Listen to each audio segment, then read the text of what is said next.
Mais uma vez quero dar as boas-vindas a todos vós que aqui vos encontrais esta noite.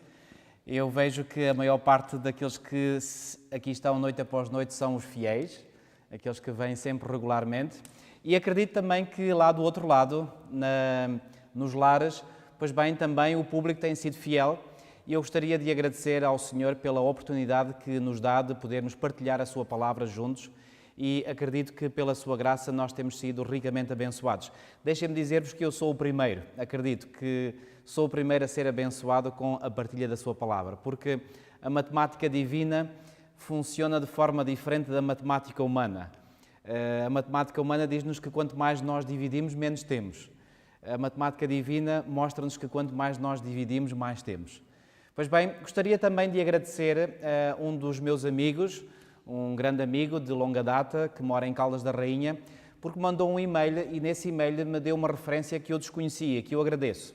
E gostaria de partilhar com todos vós. Ontem, quando nós analisámos o texto de Apocalipse 22:14, eu disse que era a versão inglesa, King James Version, que dizia aqueles que guardam os mandamentos. Pois bem, esse meu amigo me disse que há uma versão em português que diz o mesmo, que é a versão de Almeida, revisada fiel, que é publicada pela Sociedade Bíblica Trinitariana do Brasil. E ele diz que até ao virar do século, pois bem, essa expressão guarda os mandamentos aparecia nas versões normais, mas que depois foi alterada para aquilo que hoje em dia tem. De modo que agradeço por essa referência e que partilho com todos. Pois bem, vamos hoje falar de um assunto importante e, antes de mais, vamos pedir ao Senhor a sua orientação. Senhor nosso Deus, nosso bom Pai, mais uma vez eu te quero agradecer pelo privilégio que tu nos concedes de estarmos aqui reunidos em teu nome, com a firme certeza de que tu estás entre nós. Muito obrigado, Senhor, porque a tua palavra é e continua a ser uma lâmpada para os nossos pés, uma luz para o nosso caminho, e obrigado porque através dela nós podemos conhecer aquilo que está à nossa frente, até ao clímax da história, até à tua segunda vinda em glória. Ó Senhor, hoje que vamos estudar este assunto também tão importante, que é a comparação entre os tempos que precederam o dilúvio e os tempos que precederão a sua segunda vinda, que tu nos dês o discernimento e a sabedoria para entendermos aquilo que vamos estudar, pois isto tudo pedimos em nome do nosso Senhor Jesus. Amém. Pois bem, amigos, vamos abrir as nossas Bíblias, hoje uma vez mais, em Gênesis capítulo 3 e versículo 15. Já repararam que este é, por assim dizer, o nosso texto base de toda esta série de palestras. E hoje vamos começar mais uma vez por este texto para darmos apenas uma breve revisão sobre aquilo que aconteceu a partir de aqui. Gênesis capítulo 13 e versículo 15 diz o seguinte: Porém inimizade entre ti e a mulher, entre a tua descendência e o seu descendente. Este ferirá a cabeça e tu lhe ferirás o calcanhar. Já aqui sublinhei muitas vezes que este texto refere três tipos de conflito. O primeiro é entre a serpente e a mulher. O outro tipo de conflito é entre a descendência da serpente ou a semente da serpente. Não são descendentes literais, mas são pessoas que se assemelham no caráter, portanto, à serpente, que é Satanás. Depois nós temos a descendência ou a semente da mulher, que são aqueles que, portanto, se assemelham no caráter, portanto, à mulher, que é representativo da Igreja. E por último fala-nos aqui de um descendente que faz guerra contra a serpente. Como é que nós sabemos? Porque nos diz que esse descendente da mulher feriria, portanto, a cabeça da serpente. Nós vimos que este descendente da mulher não é nenhum outro senão Jesus Cristo. Aliás, Paulo nos diz em Gálatas 3,16, nós vimos esse texto, e esse seria o único que estaria habilitado e teria poder para desferir uma ferida mortal na cabeça da serpente. Pois bem, vimos igualmente, logo desde o início do nosso seminário, que quando Satanás ouviu isto, ele deve ter tremido em todo o seu ser. Porque apesar de ele ter acabado de ganhar uma vitória contra os nossos primeiros pais, contra Adão e Eva, pois bem, eis que agora o próprio Deus vem e lhe faz esta declaração de guerra, por assim dizer, e Satanás deve ter tremido da cabeça aos pés. E então nós vimos igualmente que para ele, desde aquele instante, ele deve ter colocado na sua mente como prioridade número 1 impedir ou fazer todos os esforços que estivessem ao seu alcance para impedir o quê? Para impedir essa mesma semente da mulher ou esse descendente da mulher de vir. E depois nós vimos igualmente que a primeira história que nós temos deste conflito, aqui profetizado pelo próprio Deus em Gênesis 3,15, nós o encontramos no capítulo seguinte, em Gênesis no capítulo 4, na história de Caim e Abel. Pois bem, na história de Caim e Abel nós temos duas sementes, portanto a semente da mulher representada por Abel, a semente da serpente representada por Caim, porque 1 João 3,12 nos diz que Caim era do maligno, ou seja, era o maligno que estava por detrás. Temos a inimizade, profetizada pelo Senhor, inimizade entre os dois. Temos uma mulher, que era, portanto, a mulher de ambos, de Caim e de Abel, e vimos que, nesse momento, Caim, que era do maligno, matou Abel, não tanto por aquilo que ele sentia em relação ao irmão, mas seguramente porque foi manipulado por Satanás para matar o seu irmão. E nós já respondemos a esta pergunta, porquê que Satanás queria ver Abel morto? Por uma razão muito simples. É que quando ele começou a observar o comportamento destes dois filhos de Adão e Eva, ele começou a reparar muito bem que os dois eram diferentes um do outro. Que Abel era alguém que seguia quem? Que seguia a Deus, que fazia a vontade de Deus, que apresentava os sacrifícios tal como Deus tinha feito no Jardim do Éden, no dia em que os nossos pais pecaram, matando 2 cordeiros, muito provavelmente, tirando-lhes a pele e com essa pele cobrindo a nudez de Adão e Eva, nudez essa que tinha surgido depois de eles terem pecado e de terem ficado sem as suas vestes de luz. Recordam-se disso? Pois bem, então Satanás quis que Abel fosse morto porque reconhecia em Abel alguém que temia a Deus. E ele deve ter pensado, será que este é o tal descendente da mulher que há de vir ferir a minha cabeça? E então, antes que ele pudesse ferir a cabeça, pois bem, Satanás pensou, vou tentar destruí-lo. E se bem pensou, bem o fez, através de Caim, e Abel foi morto.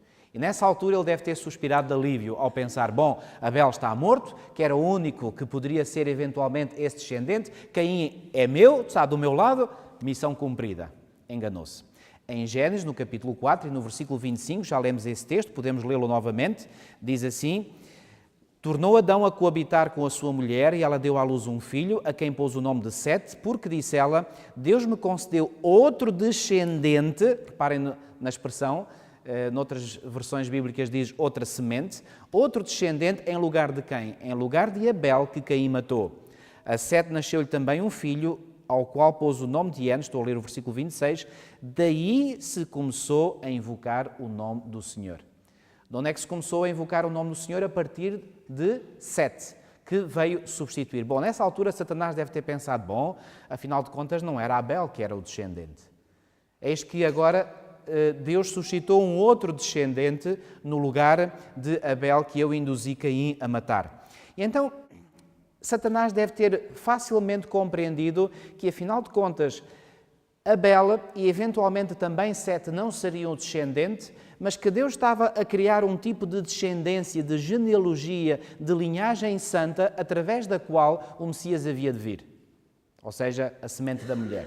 Pois bem, então, uma vez que Satanás reconheceu que o seu método, este método de impedir que a semente da mulher ou o descendente da mulher viesse, não surtia efeito, matando, porque ele pensou, bom, eu mato um, Deus suscita outro, eu mato aquele, Deus suscita outro, este não é o melhor método. Então ele passou a um plano B. E esse plano B foi tentar corromper, pois bem, essa mesma linhagem santa. E finalmente nós chegamos ao capítulo 6, estou a fazer, portanto, a introdução para o estudo de hoje. Chegamos ao capítulo 6 e nos versículos 1 e 2 nós lemos o seguinte. Como se foram multiplicando os homens na terra, reparem bem, multiplicando os homens na terra, e lhes nasceram filhas, vendo os filhos de Deus que as filhas dos homens eram formosas, tomaram para si mulheres, as que entre todas mais lhes agradaram. A pergunta é, quem são estes filhos de Deus e quem são estas filhas dos homens? Pois bem, já aqui falámos, mas deixem-me mais uma vez rever este conceito fundamental. Pois bem, deixem-me igualmente dizer que, infelizmente, no mundo protestante, evangélico e outras denominações também, há pessoas que acreditam que as filhas de Deus eram anjos. Anjos que vieram dos céus, Outros pensam que seriam anjos diabólicos que tiveram relações sexuais com mulheres humanas. E como resultado desse relacionamento sexual entre anjos e mulheres, pois bem, nasceu uma raça corrupta, raça essa que corrompeu o mundo. E dizem-nos também que essa raça era formada por gigantes, porque resultou dessa combinação de anjos com mulheres humanas. Aliás, no versículo 4 diz assim: ora, naquele tempo havia gigantes na terra. E também depois, reparem bem, quando é que havia os gigantes na terra? Segundo é referido na primeira parte do versículo 4, ainda antes dos filhos de Deus se terem misturado com as filhas dos homens. E depois diz assim: e também depois, quando os filhos de Deus possuíram as filhas dos homens, as quais lhes deram filhos, estes foram valentes varões de renome na antiguidade. Então, este texto claramente nos diz que os gigantes não surgiram só ou não existiram só depois dos filhos de Deus se terem misturado com as filhas dos homens. Já existiam antes. Então, isso deita por terra o argumento de que eram anjos. Aliás, o próprio Deus diz que os anjos não se casam nem se dão em casamento. Bom, quem são então estes filhos de Deus e estas filhas dos homens? Deixem-me começar por dizer hoje que a maior parte dos reformadores protestantes, Martinho Lutero, João Calvino, todos eles acreditaram que as filhas de Deus eram os descendentes de Sete mencionados no capítulo 5 de Gênesis. E que as filhas dos homens eram, portanto, os descendentes do sexo feminino, dos descendentes de Caim mencionados no capítulo 4. E realmente o contexto imediato destas passagens mostra isso mesmo, que essa é a explicação mais coerente.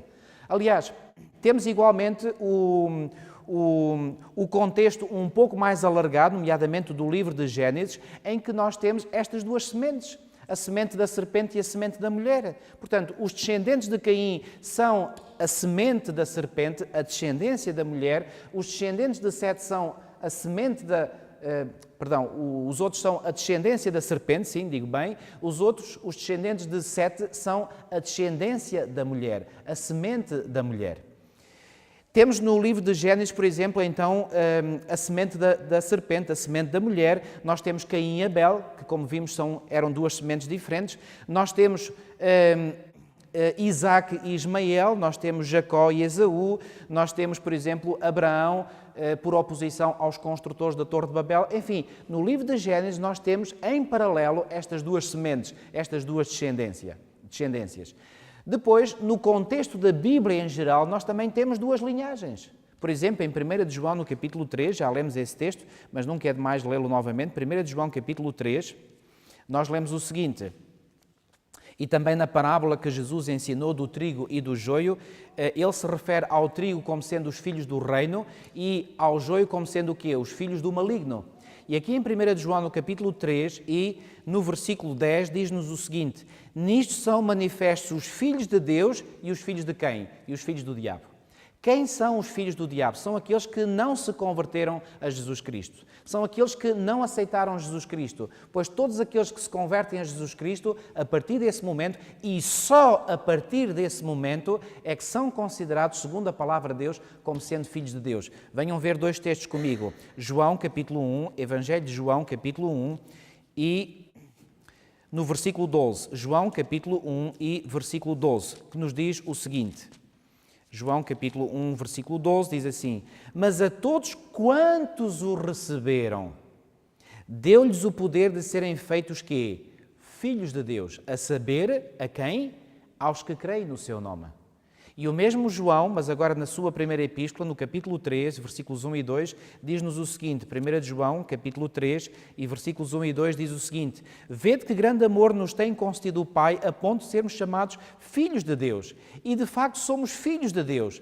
Por esta razão o mundo não nos conhece, porquanto não o conheceu a Ele mesmo. Amados, agora reparem, versículo 2, agora, reparem neste advérbio de tempo, agora somos filhos de Deus e ainda não se manifestou o que haveremos de ser. Então, o contexto imediato de Gênesis capítulo 6, assim como o contexto um pouco mais alargado do livro de Gênesis, assim como o contexto ainda mais abrangente de toda a Bíblia, nos apresenta duas descendências, a descendência da serpente e a descendência da mulher. Então, concluindo, segundo o contexto imediato, o contexto mais alargado do livro de Gênesis e o contexto ainda mais maior de toda a Bíblia, assim como o testemunho dos reformadores protestantes, nos levam a concluir que os filhos de Deus eram os descendentes de Sete, mencionados no capítulo 5, e as filhas dos homens eram descendentes de Caim, mencionados no capítulo 4. E quando estas duas linhagens, que permaneceram separadas durante algum tempo, se começaram então a ligar uns com os outros, o resultado foi a corrupção. E eu gostaria que agora vocês pensassem um bocadinho comigo. Quando veio o dilúvio, quantos habitantes, já fiz esta pergunta, mas vou fazê-la novamente, quantos habitantes acham que viviam neste mundo, precisamente antes do dilúvio? 1000? 10.000? 50.000? Bom, a Bíblia diz-nos que a terra estava cheia de violência. Se a terra estava cheia de violência e os homens eram exatamente aqueles que traziam a violência, o que é que isto pressupõe? Que a terra estava cheia de quê? Estava cheia de habitantes. E vocês perguntarão, mas o que é que isso tem a ver com o nosso estudo? Bom, tem algo muito importante. Porque se a terra estava cheia de habitantes, quando veio o dilúvio e apenas 8 pessoas entraram dentro da arca, isso significa que milhares, podíamos talvez dizer milhões de pessoas ficaram de fora e pereceram com o dilúvio. E que noção é que isto nos dá? Dá-nos a noção de que dos milhões de habitantes que havia neste mundo, apenas 8 se salvaram quando veio o dilúvio. E desses 8 a Bíblia é clara dizendo que apenas Noé era justo e íntegro. Não se refere à família. O que pressupõe, enfim, esta é uma interpretação minha, o que pressupõe que a família, digamos, foi um pouco a reboque de Noé. Noé era justo e íntegro entre os seus contemporâneos, diz-nos o texto bíblico em Gênesis capítulo 6. Já viram? Qual era então a agenda de Satanás? A agenda de Satanás era fazer com que a linhagem santa fosse perdendo gradualmente a sua identidade e, ao se corromper totalmente, fosse assimilada pela outra semente, pela outra descendência, a descendência da serpente, e assim o descendente da mulher não pudesse vir ao mundo. Já viram que quando veio o dilúvio, o mundo estava quase totalmente corrompido? Só 8 pessoas é que se salvaram? Já imaginaram o sucesso evangelístico que Noé teve? Andou a pregar durante 120 anos e quando chegou o momento de ir para dentro da arca, apenas 8 pessoas corresponderam ao apelo e essas 8 pessoas eram da sua própria família? Bom, se hoje houvesse um evangelista ou um pastor que tivesse tanto sucesso quanto Noé teve, ele seria despedido. Mas sabem uma coisa? Deus não vai por números. Deus deu a Noé uma mensagem e Noé cumpriu essa mensagem, cumpriu esse dever. E qual era o dever? O dever era proclamar uma determinada mensagem, uma mensagem específica ao mundo. E Noé fez isso. E por falar em pregar mensagem, sabem que no livro de Gênesis não nos diz que Noé pregou, diz-nos apenas que Noé construiu uma arca. Mas em 2 de Pedro, no capítulo 2, 2 de Pedro, no capítulo 2 e no versículo 5, lemos o seguinte. 2 de Pedro, capítulo 2 e no versículo 5, lemos o seguinte. E não poupou o mundo antigo, mas preservou a Noé, e o que é que diz a seguir? Pregador de quê? Pregador da justiça e mais 7 pessoas quando fez vir o dilúvio sobre o mundo de ímpios. Acreditava o apóstolo Pedro na historicidade desta história do dilúvio, que vem no livro de Gênesis? Claro que sim. E diz aqui claramente que Noé foi pregador de justiça. Eu pergunto, o que é que Noé então pregava? Pregava que as pessoas se tornassem justas. E se tornassem justas como? Arrependendo-se dos seus pecados, voltando-se para Deus e permitindo que o seu Espírito pudesse regenerá-los. Era esta a pregação de Noé. Pois bem, foi a pregação de Noé acompanhada pelo poder do Espírito Santo? Sem dúvida nenhuma que sim. Venham comigo ver em Gênesis, no capítulo 6, Gênesis capítulo 6 e no versículo 3. Gênesis capítulo 6 e versículo 3, o que é que nos é dito? Há pouco lemos os versículos 1 e 2, depois lemos o 4, vamos ler agora o 3. Então disse o Senhor, o meu Espírito não agirá para sempre no homem, pois este é carnal, e os seus dias serão 120 anos. A partir do momento em que o Senhor deu esta indicação a Noé, pois bem, deu um período de graça de 120 anos àquela geração. E disse que durante esses 120 anos, pois bem, o Espírito de Deus, o Espírito dele iria agir com aquela geração. Mas após esse período chegar ao fim, o Espírito o que é que faria? O Espírito não agiria para sempre no homem. Em Hebreus, no capítulo 11, vamos ver o que é que o apóstolo Paulo disse acerca de Noé. Hebreus, capítulo 11, nesta famosa galeria dos heróis da fé, heróis e heroínas da fé, é assim que é conhecido este capítulo 11 de Hebreus. Aqui em Hebreus, no capítulo 11, lemos o seguinte, no versículo 7.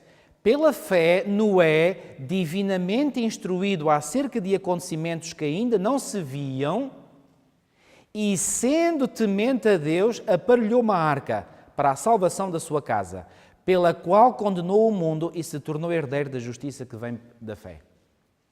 Pergunto, foi necessário Noé ter fé para fazer aquilo que Deus lhe pediu? Absolutamente. Sabem que até então nunca tinha chovido.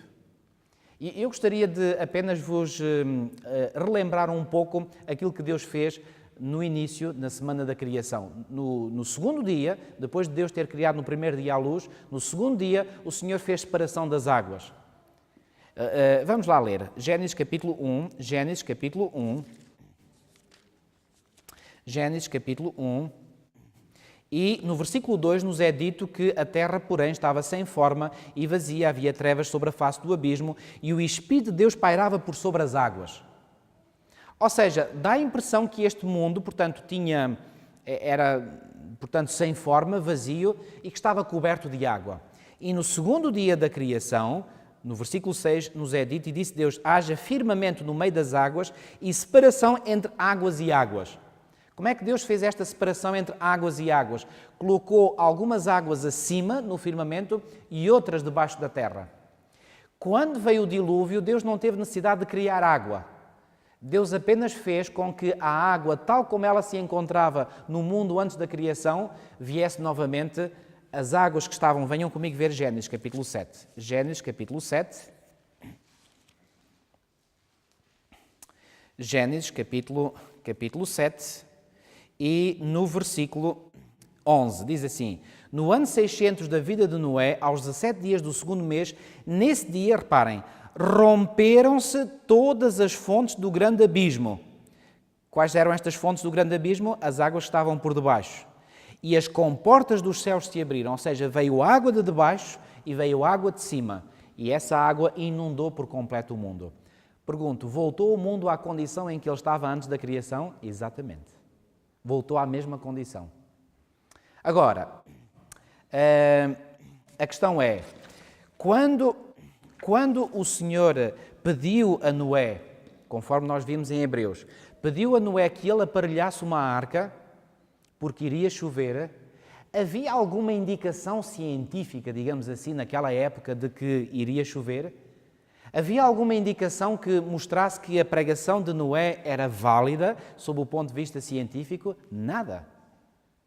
E reparem que a Bíblia não diz que Noé, quando Deus lhe pediu para construir uma arca, ele duvidou ou disse, Senhor, mas fazer uma arca? Porque vai chover, vai cair água do céu? Como é que isso vai ser? Não, ele não duvidou. Deus disse para ele fazer o que deveria fazer e ele apenas fez. Meus amigos, deixem-me aqui dizer-vos que isto é realmente fé. Noé teve fé porque ele acreditou na palavra de Deus contra todas as evidências científicas, históricas, filosóficas, empíricas, chamem lá o que quiserem. Bom, vocês devem imaginar como os seus contemporâneos devem ter achado Noé. Devem-no ter considerado como um louco. Eu não sei como é que não o puseram num hospital psiquiátrico. Que ele era doido. Noé estava a dizer que ia chover quando nunca tinha chovido. Isto era cientificamente impossível.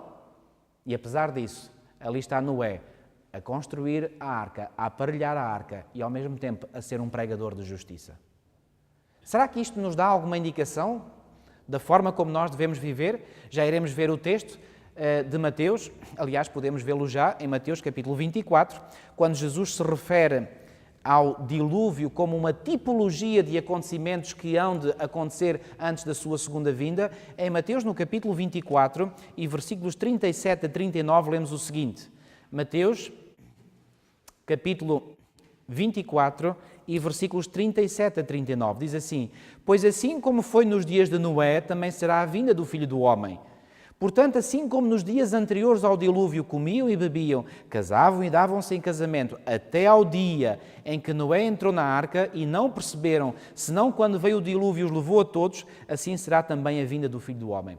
Nós hoje iremos ver que há muitos mais detalhes que são paralelos entre o tempo de Noé e o tempo da segunda vinda de Cristo do que aquilo que nós imaginamos. Normalmente, os únicos paralelos que nós traçamos é que, assim como o mundo era violento antes do dilúvio, o mundo será violento no tempo do fim. É um paralelo correto, atenção. Assim como o Senhor destruiu o mundo no tempo de Noé, assim destruirá o mundo no tempo do fim. Também é verdade, é um paralelo correto. Mas deixem-me dizer-vos hoje uma coisa, e nós iremos ver isso. Há muitos mais paralelos entre o tempo de Noé e o tempo que precede a segunda vinda de Cristo. Mas deixem-me voltar a sublinhar este facto. Noé acreditou pela fé naquilo que Deus lhe disse e naquilo que Deus lhe pediu para fazer. E agora reparem, imaginem, por favor, comigo o seguinte cenário. Depois de Noé ter pregado durante 120 anos àquela geração, vocês perguntarão, como é que então esses milhões de pessoas que habitavam no mundo puderam ouvir um homem só a pregar? Não havia os meios de comunicação social que há hoje? Bom, amigos, eu não sei dar uma resposta concreta a esta pergunta, mas certamente que a palavra de Noé e o facto de ele estar ali a construir um barco num sítio muito longe do mar deve ter chamado a atenção e a palavra certamente ia passando de uns para outros. E ao passar a palavra de uns para outros, movidos mais que não seja pela curiosidade, pessoas que habitavam mais longe terão vindo e, portanto, ele terá pregado os 120 anos não sempre às mesmas pessoas, mas as pessoas iam-se revezando, iam vindo até ali ver a arca, ver aquele espetáculo, o que estava a ser construído e, entretanto, ouviam Noé pregar.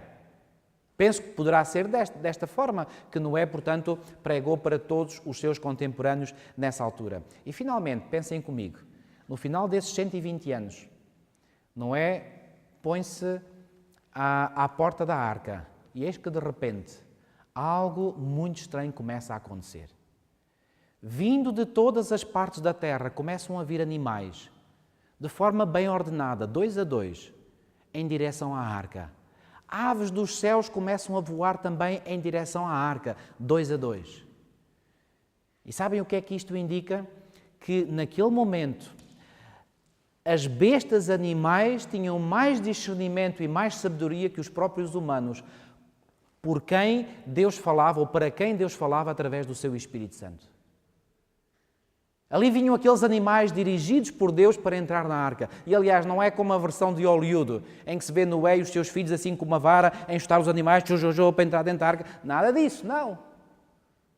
Eles vieram dirigidos por Deus para a arca. Aliás, em Gênesis, no capítulo 7, reparem o que é que a Bíblia nos tem a dizer sobre isso.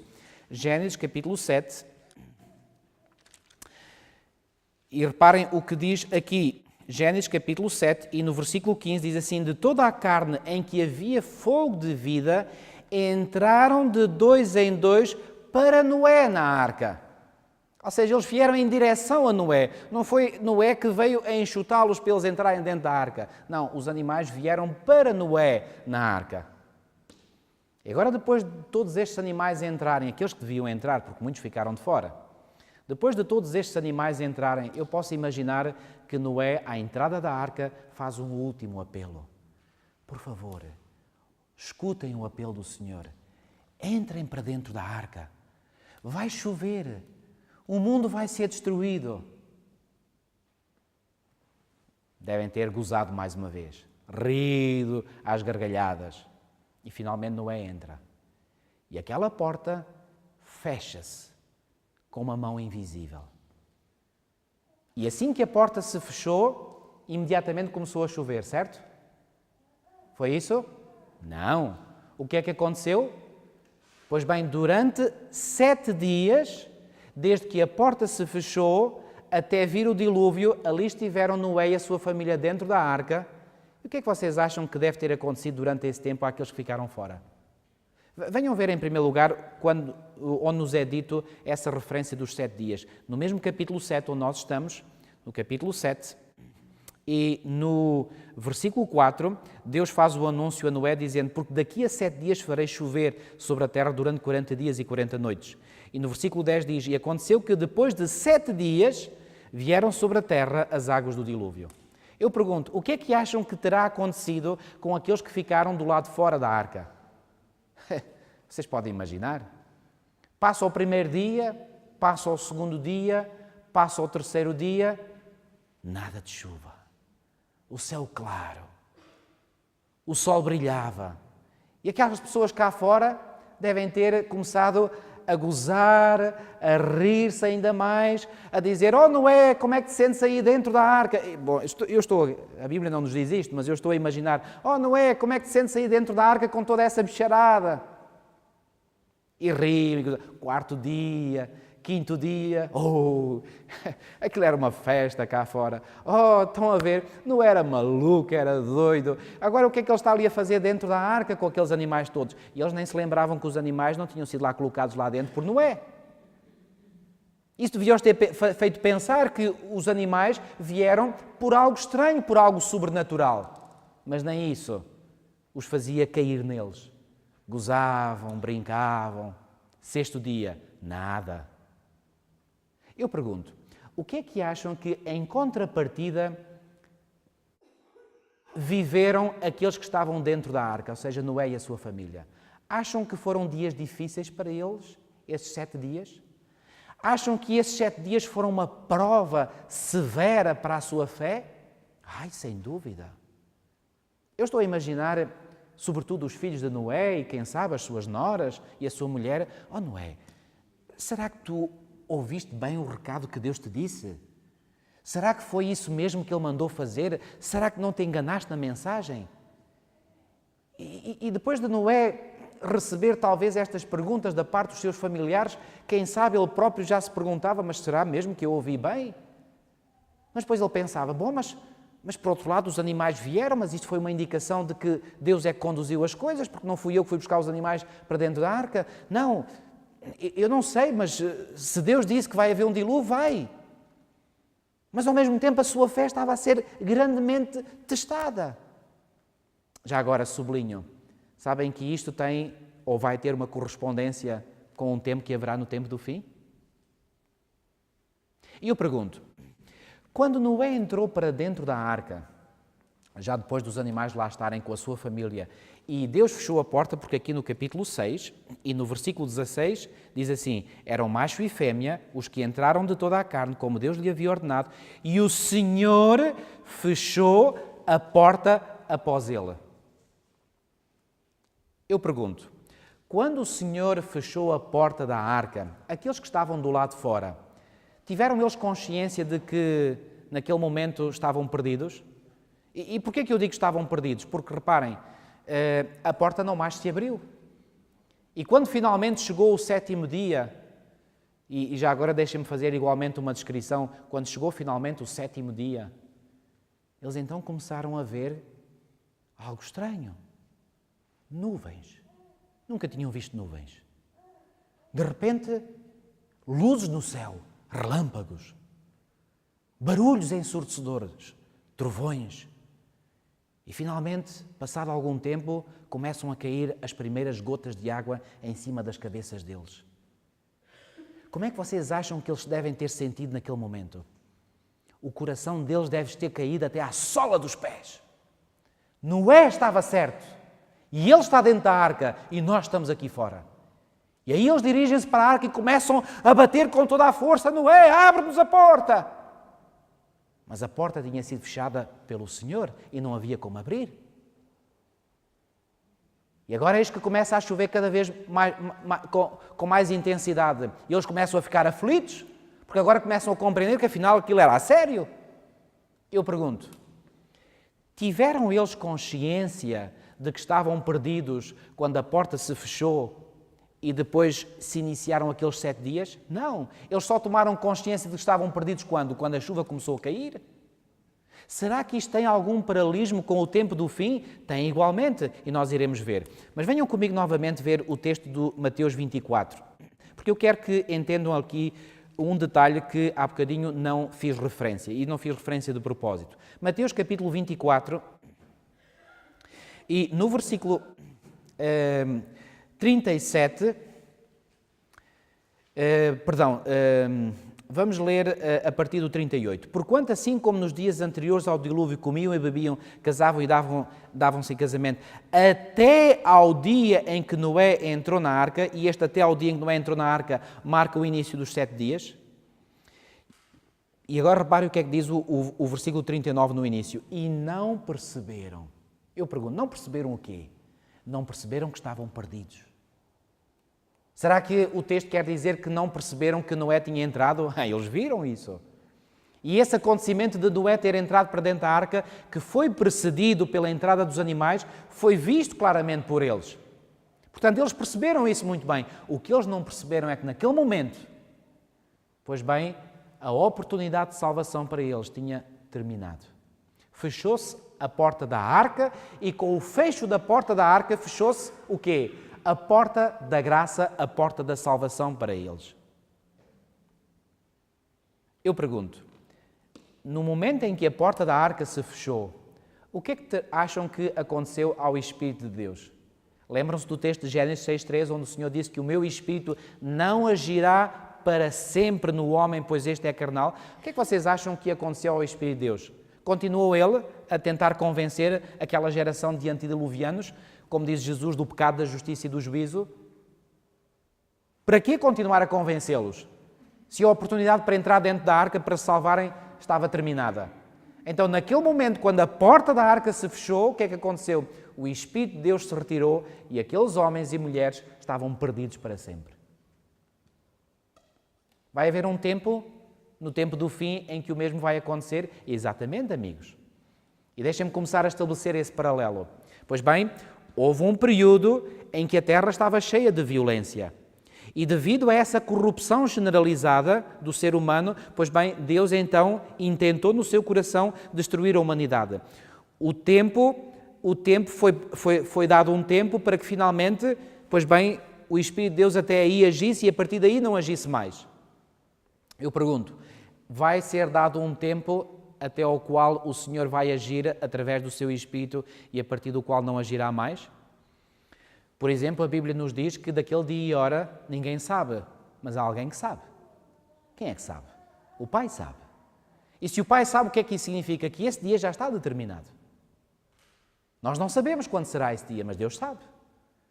E agora reparem, assim como a terra estava cheia de violência e essa violência foi-se alastrando cada vez mais até ao dia em que veio o dilúvio, de igual forma no tempo do fim a violência se vai alastrando cada vez mais, a concupiscência e a corrupção humanas cada vez mais, até vir o acontecimento previsto. E esse acontecimento previsto é o quê? É a segunda vinda de Cristo. Mas, antes que o acontecimento previsto no passado viesse, terminou a oportunidade de salvação 7 dias antes do acontecimento previsto se manifestar, a saber, o dilúvio. Dar-se-á o caso que no tempo do fim temos um paralelismo semelhante. Antes de vir o acontecimento previsto, ou seja, a segunda vinda de Cristo, vai terminar o tempo de salvação, a oportunidade de salvação, e exatamente, aqui nós temos um paralelismo. E eu pergunto, quando terminar a oportunidade de salvação para aqueles que rejeitaram os apelos de Deus e o Espírito de Deus se retirar, como se retirou no passado, será um tempo de prova para o povo de Deus, como foi um tempo de prova para Noé e para a sua família que estavam dentro da arca? Absolutamente. E a Bíblia chama a esse tempo de prova para os santos um tempo de angústia, qual nunca houve, desde que houve nação. Daniel capítulo 12, versículo 1. Estão a ver aqui outro paralelismo? E depois de começar a vir o dilúvio, eu pergunto, sabem o que é que aconteceu a Satanás? Diz-nos Ellen White no livro Patriarcas e Profetas que Satanás e os seus anjos temeram pela sua própria existência.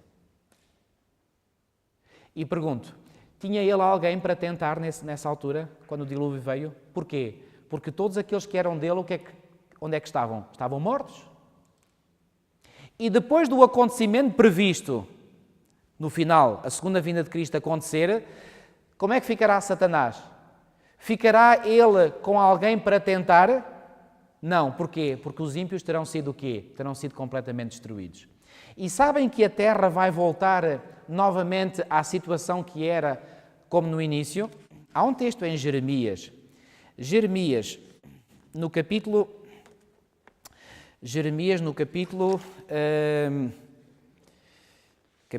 4. Jeremias, capítulo 4. Jeremias, capítulo 4. E reparem o que é que aqui este profeta, inspirado por Deus, disse que aconteceria à terra. Jeremias, capítulo 4. E no versículo 23, perdão. Jeremias, capítulo 4 e versículo 23. Olhei para a terra, isto é em visão, obviamente, que Deus lhe deu, e ei-la quê? Sem forma e vazia. Pergunto, é esta a mesma expressão que aparece em Gênesis 1:2? Exatamente a mesma. E agora reparem.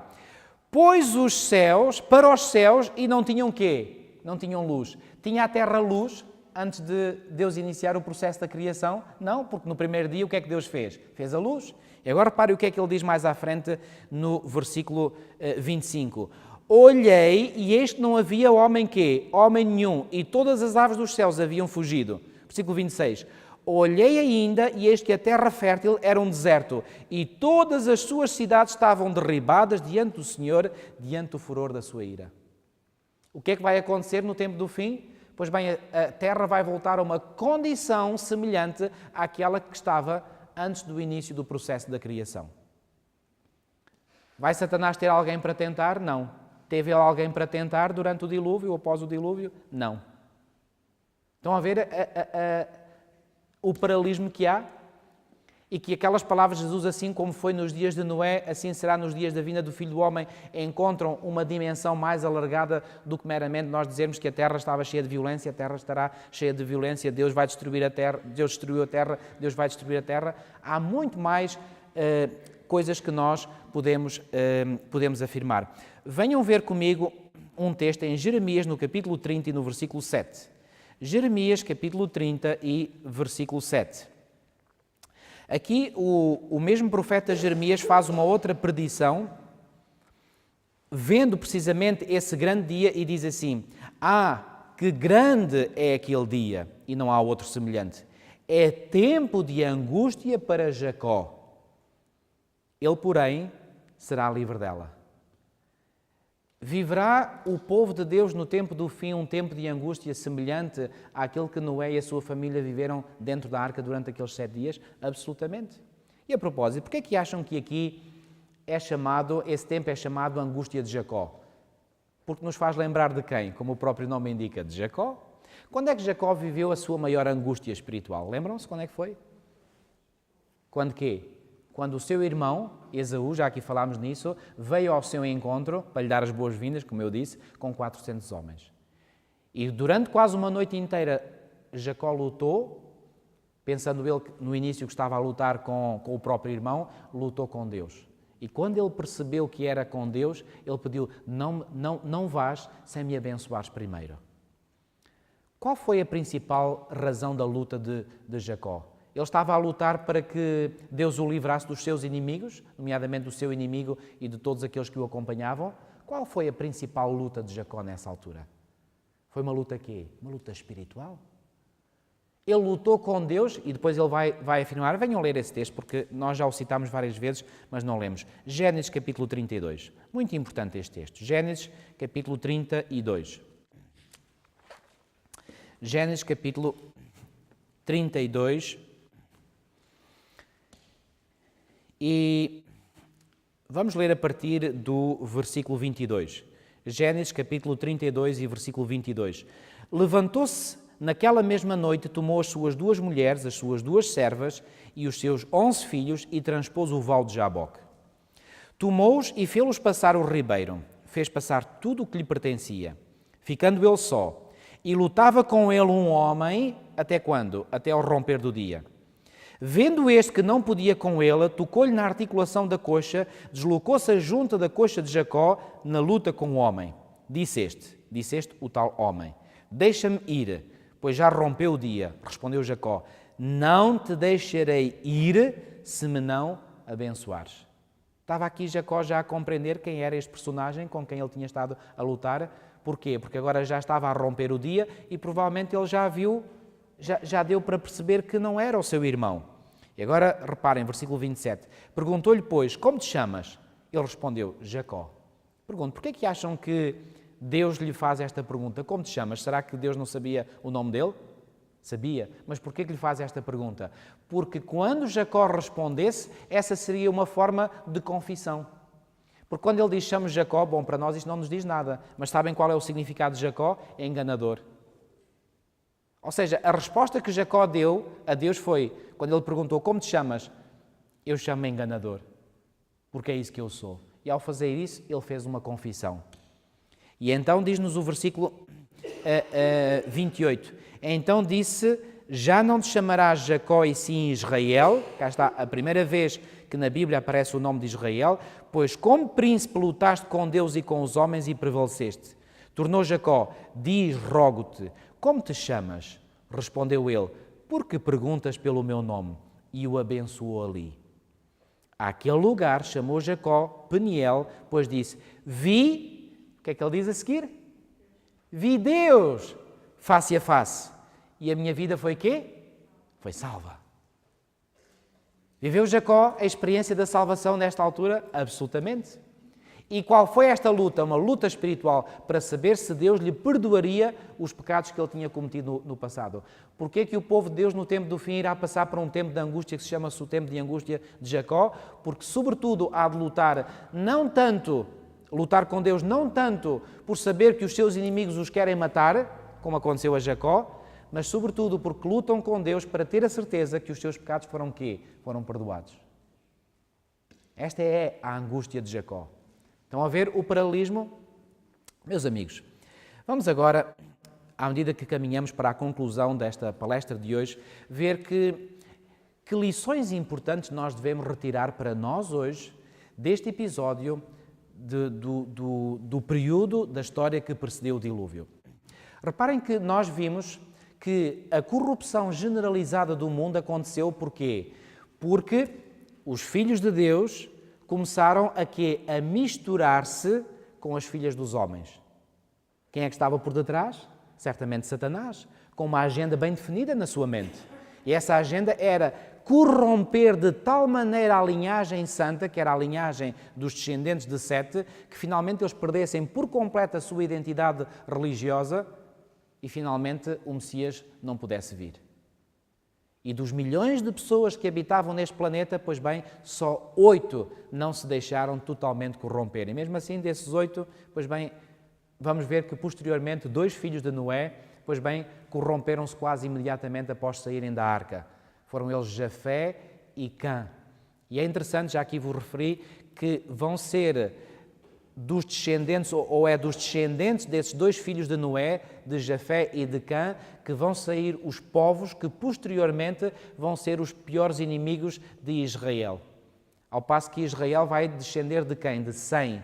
E é através de Sem, cuja descendência vem no capítulo 11 do livro de Gênesis, que vai-se dar continuidade à tal linhagem santa de onde viria o Messias. Ou seja, se Deus não tivesse destruído o mundo, finalmente a linhagem santa, o que é que aconteceria a ela? Desapareceria por completo. E assim a semente prometida não viria. Era esse o objetivo de Satanás. Mas Deus interviu. E ao intervir, pois bem, após o dilúvio, o mundo estava limpo dos ímpios. Meus amigos, o que é que vai acontecer no tempo do fim? O Senhor Jesus disse, assim como foi nos dias de Noé, será nos dias da vinda do Filho do Homem. Dar-se-á o caso que o povo de Deus hoje possa correr o mesmo risco de se deixar corromper pela linhagem dos ímpios? Absolutamente, meus amigos. E como é que nós nos podemos deixar corromper? Sabem, Ellen White diz no livro Patriarcas e Profetas que durante um tempo as 2 linhagens permaneceram separadas. Havia uma altura em que os descendentes de Sete habitavam nas planícies. Entretanto, os descendentes de Caim começaram a vir para essas mesmas planícies onde habitavam os descendentes de Sete. Então, os descendentes de Sete, para não se corromperem, fugiram para as montanhas, para locais mais inóspitos, para aí poderem viver tranquilamente. E aí, enquanto viveram nas montanhas, pois bem, eles viveram em tranquilidade. Mas a determinada altura, pois bem, eles começaram a ter encontros Esses encontros começaram a desenvolver amizades e começou a haver uma interligação essa que foi crescendo, até chegar ao estado de corrupção generalizado que chegou. Dar-se-á o caso que no tempo do fim é isso mesmo que vai acontecer? Pois bem, meus amigos, a realidade é essa. Se acreditamos nas palavras de Jesus, quando ele disse assim como foi nos dias de Noé, assim será nos dias da vinda do Filho do Homem, então nós acreditamos que vai acontecer o mesmo. Ou seja, quando estiver o Senhor para vir, aliás, ele próprio disse, quando o Filho do Homem vier, porventura achará o quê? Fé na terra? E porquê que a fé estará no nível mais baixo? Porque o mesmo fenómeno que se passou antes do dilúvio, passar-se-á igualmente antes da vinda do Filho do Homem. A linhagem santa, a linhagem dos filhos de Deus, ter-se-á de tal maneira junto com a linhagem dos outros que finalmente se deixaram corromper. E como é que isso se faz? Bom, não é só através de alianças de casamento. No caso antediluviano foi, e hoje também é assim. Mas cada vez que os filhos de Deus têm relações de amizade ou têm relações em que se deixam cativar pelo tipo de entretenimento dos ímpios, ou pelo modo de vida, ou pela sua forma de ver as coisas, estão a deixar-se corromper, estão a deixar corromper a sua identidade. E amigos, será que nós não vemos isso hoje nos nossos dias? Absolutamente. Isto foi um fenómeno que se passou no passado, não apenas no período que precedeu o dilúvio, aconteceu ao longo da história. Pois bem, quantas vezes o povo de Israel começava a imitar quem? Começava a imitar os povos vizinhos que estavam à sua volta. E começavam a querer fazer as mesmas coisas que eles faziam. Houve uma altura no tempo do juiz Samuel, que foi o último juiz mencionado na Bíblia, pois bem, o povo até veio clamar dizendo que queria um rei. Queriam um rei porquê? Porque olhavam para os povos à sua volta e queriam copiá-los. E o povo de Deus hoje, será que não está igualmente a copiar aqueles que não têm nenhum temor de Deus, nem das coisas santas? E alguns dizem, bom, mas nós também não podemos ser muito diferentes, nós temos que ser um pouco semelhantes, que é para ver se os atrai. Sabem uma coisa, amigos? Cada vez que se tenta esse processo de atrair os ímpios para Deus, fazendo nós um caminho de aproximação, normalmente são eles que levam a melhor, e não o povo de Deus. Isso tem-se repetido vez após vez ao longo da história. Será que agora no tempo do fim ia ser diferente? Absolutamente que não. Quais são então as grandes lições que nós devemos retirar deste episódio? Lições importantíssimas. Nós devemos, por todos os meios possíveis, ao nosso alcance, com a ajuda de Deus, preservar a nossa identidade. Nós vivemos uma vida em que estamos com o Senhor. Devemos falar, sim. Devemos testemunhar da nossa fé, sim. Testemunhar das nossas crenças. Mas não permitir que os outros influenciem o nosso modo de viver. Influenciem as nossas escolhas. Influenciem a nossa forma de relacionarmos com Deus. Porque se deixamos que nos influenciem, o que é que vai acontecer? O que vai acontecer é que a nossa fé vai ser o quê? Vai ser contaminada. Vai ser corrompida, tal como foi corrompida a fé dos descendentes de Sete no passado. Amigos, isto é algo muito, muito importante. Pois bem, será que o povo de Deus vai ser compreendido no tempo do fim? O que é que vocês acham? Noé foi compreendido pelos seus contemporâneos? Não. Tinha Noé o tipo de fé firme e forte suficiente para aguentar todo o escárnio e todo o ridículo que lançavam contra ele? Se não fosse assim, como é que ele teria permanecido fiel à missão que Deus lhe deu? De forma alguma. Devemos nós esperar que, à medida que nos aproximamos do tempo do fim, sejamos cada vez mais compreendidos pelos nossos contemporâneos? Ou vamos esperar que cada vez mais sejamos alvo de chacota, de escárnio e de ridículo? Amigos, temos que nos preparar psicologicamente para isso, porque é isso mesmo que vai acontecer. Vão-nos ridicularizar. Aliás, venham comigo ver as palavras de Jesus no Sermão da Montanha, em Mateus capítulo 5. Mateus capítulo 5. Mateus capítulo 5. E a propósito, assim como no tempo de Noé era totalmente incrível aquilo que ele estava a dizer, acham que a mensagem que nós devemos apresentar ao mundo, de que o mundo vai ser em breve destruído, a quando da segunda vinda de Jesus, isto faz algum sentido na mente secular dos nossos contemporâneos? Não faz sentido nenhum. Chamam-nos de loucos, de doidos, porque isto não tem nenhuma base científica. Não é científico acreditar na Bíblia. É científico acreditar na evolução. Bom, eu costumo dizer, é preciso ter muito mais fé para acreditar na teoria da evolução do que para acreditar na história da Bíblia. Venham ver então comigo Mateus capítulo 5. Versículos 10 a 12. Reparem o que Jesus profetizou que aconteceria com todos aqueles que o seguem. Bem-aventurados os perseguidos por causa da justiça. Era Noé um pregador da justiça, conforme já vimos? Sem dúvida.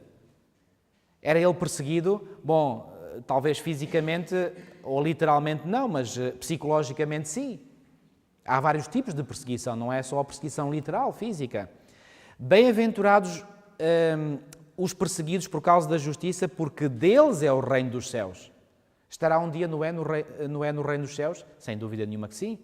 Reparem, versículo 11. Bem-aventurados sois quando por minha causa vos quê? Vos injuriarem. O que é injuriar? É lançar injúrias, lançar mentiras. E vos perseguirem e mentindo disserem todo o mal contra vós. Vocês acham que não devem ter mentido com Noé? Não mentiram um pouco. E agora reparem o que Jesus diz aqui no versículo 12. Regozijai-vos e exultai, porque é grande o vosso galardão nos céus, pois assim perseguiram aos profetas que viveram antes de vós. Foi Noé um profeta? Foi também, porque ele profetizou acerca de um acontecimento que estava para vir no futuro. Foi ele perseguido? Foi ele mal compreendido? Foi ele injuriado? Mentiram contra Noé? Absolutamente. E agora nós vamos esperar coisas diferentes do nosso tempo.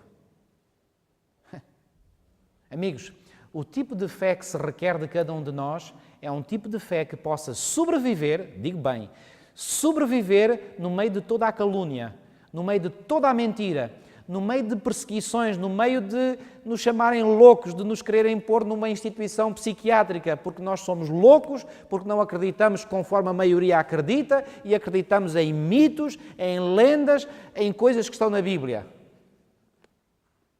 É isso que vai acontecer. Ou melhor, já está a acontecer.